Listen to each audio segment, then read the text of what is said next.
Think about the last time you saw a piece of engineering so radical that it made every other expert in the room stop and stare. In the high-stakes world of Formula One, weight is the absolute enemy. Every single engineer spends their entire life trying to shave off half a gram of carbon fiber or titanium just to find a tiny fraction of a second on the stopwatch. So, when the technical details for the 2026 engines started leaking out of the garages during the pre-season test in Bahrain, one specific detail sent a genuine shockwave through the entire paddock. Every other engine manufacturer on the grid, from the technical giants at Mercedes to the reigning champions at Red Bull Ford and the hybrid specialists at Honda, built their cylinder heads out of aluminum. It is the proven choice. It's lightweight and handles heat effectively. But Ferrari looked at that entire wall of engineering consensus and decided to walk in the completely opposite direction. They chose a steel alloy. To an outsider, this looks like a massive mistake. Steel is significantly heavier than aluminum, and in a sport where extra weight is usually a death sentence for performance, it makes no sense on the surface. Why would a team like Ferrari voluntarily handicap themselves? This isn't a lack of innovation, it's a clear signal of intent. Ferrari is building a high-pressure monster that would literally melt or crack a standard aluminum block if it tried to produce the same results. By choosing steel, they've essentially built a mechanical pressure cooker.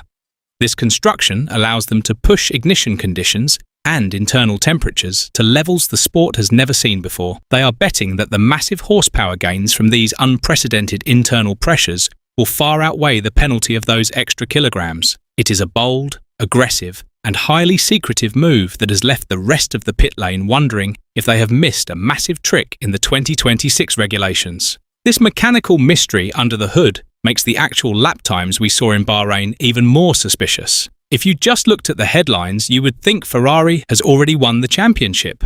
Charles Leclerc ended the test at the very top of the timing sheets with a blistering lap of 1 minute 34.273. On the surface, that is over half a second faster than anyone else. But if you look closer at the data, you start to realize that this dominance might actually be a very clever illusion designed to keep the competition looking in the wrong direction. This is where Ferrari's tyre shell game comes into play. To understand why that top lap time is a bit of a mirage, you have to look at the rubber meeting the road. Leclerc set that massive time on the C3 soft tyres during a much cooler morning session when the track was at its grippiest. Meanwhile, Lando Norris in the McLaren finished second on the sheets with a 1 minute 34.784, but he did it on the harder C2 medium compound. In the world of Formula One engineering, that is a massive distinction. Depending on track temperature, the difference between a C3 soft and a C2 medium is worth anywhere between 0.4 and 0.7 seconds per lap. When you do the math, that gap Leclerc had suddenly vanishes.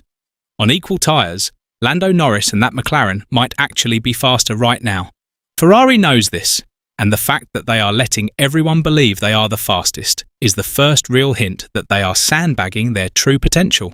The evidence gets even weirder when you look at the team's shopping list. Every team chooses their tyre allocation for testing, and Ferrari made a very specific, very loud choice.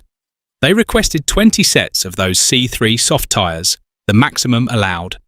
Compare that to McLaren or Aston Martin, who only took 8 sets each.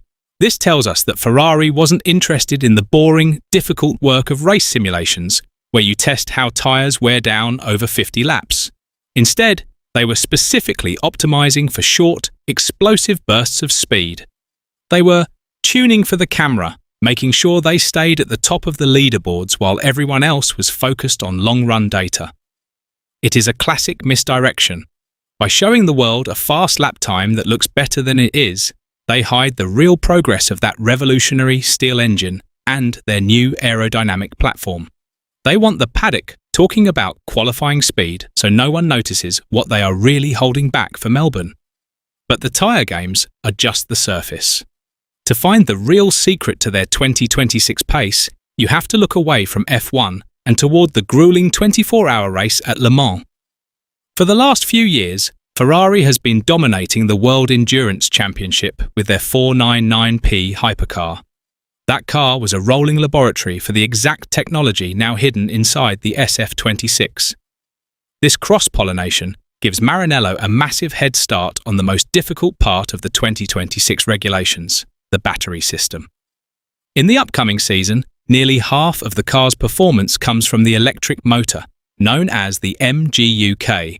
This component is jumping to a massive 350 kilowatts. Most teams are struggling to manage that much electrical energy without the battery overheating, but Ferrari has already been there. Their Le Mans Hypercar runs a 200 kilowatt system in the most punishing conditions on Earth, racing at full speed for an entire day and night. The data they have collected on how to keep a battery light, efficient and powerful over long distances cannot be bought or simulated. They have effectively taken the brain of their world-beating endurance car and upscaled it for the Formula One grid. This creates a terrifying disadvantage for Mercedes. While Mercedes is legendary for engineering, they do not compete in the top class of endurance racing. They don't have a hypercar team running 24-hour tests in the real world. Reports from the garage in Bahrain suggest that Ferrari's energy recovery is already performing better than their own best-case scenarios, generating more electricity than expected to use on the straights. This incredible battery advantage leads directly to the Verstappen trick. In slow, technical corners like Turn 10, Max and several other drivers have started doing something unusual. Instead of staying in second gear, they are slamming the car all the way down into first gear while braking heavily. This creates a huge spike in engine revolutions, making the engine scream at its limit. The goal isn't speed through the corner, it's a way to force the electric motor to spin faster and charge the battery at a higher rate. It is a mechanically violent technique that puts immense stress on the gearbox and the rear tyres. Yet, while the rest of the paddock was scrambling to copy this aggressive style, the Ferraris remained remarkably calm. Leclerc and Lewis Hamilton barely touched first gear. They stayed in second through those same slow corners, keeping the car much smoother and more stable. GPS data revealed that instead of shifting up into 8th gear on the long straights, Ferrari drivers were frequently holding 7th gear. To a casual observer, it might look like they were struggling for top speed, but in reality, it was a masterclass in energy management. By staying in a lower gear at high speeds, they were optimizing how the engine and battery worked together without needing risky downshifting tricks. Ferrari's energy recovery system is so efficient they don't need to punish their hardware just to stay competitive. They are operating with a massive amount of performance in reserve, letting the car do the hard work automatically. While Ferrari collected data, the rest of the pit lane looked like a disaster movie. Red Bull was hit with a major hydraulic leak on their new RB22. Their driver, Isaac Hadjar, could barely get out of the garage before mechanics had to pull the car back in for hours. This followed a massive shakedown crash that cost the team $500,000. Mercedes had it even worse, with Kimi Antonelli completing just 3 laps before a total power unit failure ended their day in a plume of smoke. Even Aston Martin looked dreadful, sitting 4 seconds off the pace with a Honda engine that required a full swap just to stay running. Compare that carnage to the Ferrari garage, which ran like a Swiss watch. The works team completed 271 laps without a single issue, while Haas managed 245 laps, and the newcomers at Cadillac put in a staggering 216 laps on Ferrari power. In total, Ferrari-powered cars covered 732 laps, nearly double the mileage of Red Bull or Mercedes. In a new era, that kind of reliability is not an accident. It is a terrifying demonstration of just how polished this design already is. While rivals were staring at broken parts, Ferrari was refining hidden aerodynamic upgrades. They brought a bulletproof car to Bahrain, scoring a massive psychological win. But the real battle isn't just on the asphalt. It's in the boardrooms over a technical loophole. At the centre is the engine's compression ratio. Rules state it must be no higher than 16:1, measured at ambient temperature while the engine is cold. Word is that Mercedes found a way to exploit this gap using connecting rods made from a high chromium stainless steel with a high rate of thermal expansion. These parts are designed to grow as the engine gets hot. Cold, the engine is legal. Hot, the parts expand, pushing the piston higher and jumping the ratio to 18:1. This adds an estimated 15 horsepower, roughly 0.3 of a second per lap. Ferrari chose not to build their engine around this trick. Instead, they put their faith in their unique steel cylinder heads and advanced battery tech. But they aren't sitting back. Ferrari is leading a massive lobbying effort to convince the FIA to measure the ratio at operating temperature, which would render the Mercedes design illegal. It's a high-stakes game of political chess.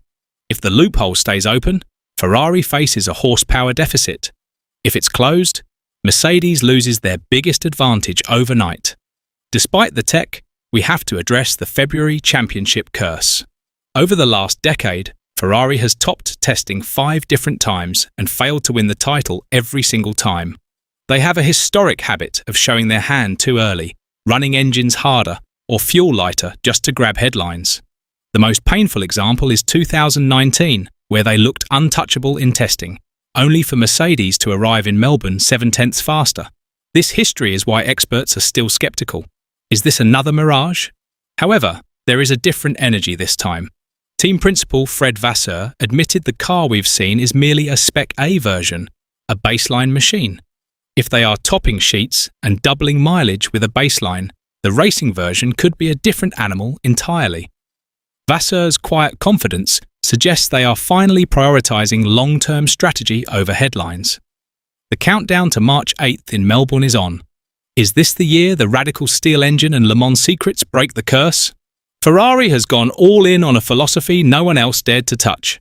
Whether it leads to a renaissance or failure, it is the biggest story of the year. To stay ahead of the technical war, make sure you subscribe and hit the bell. We'll be breaking down every lap to see if Ferrari turns up the heat, or if the competition is hiding a monster of their own.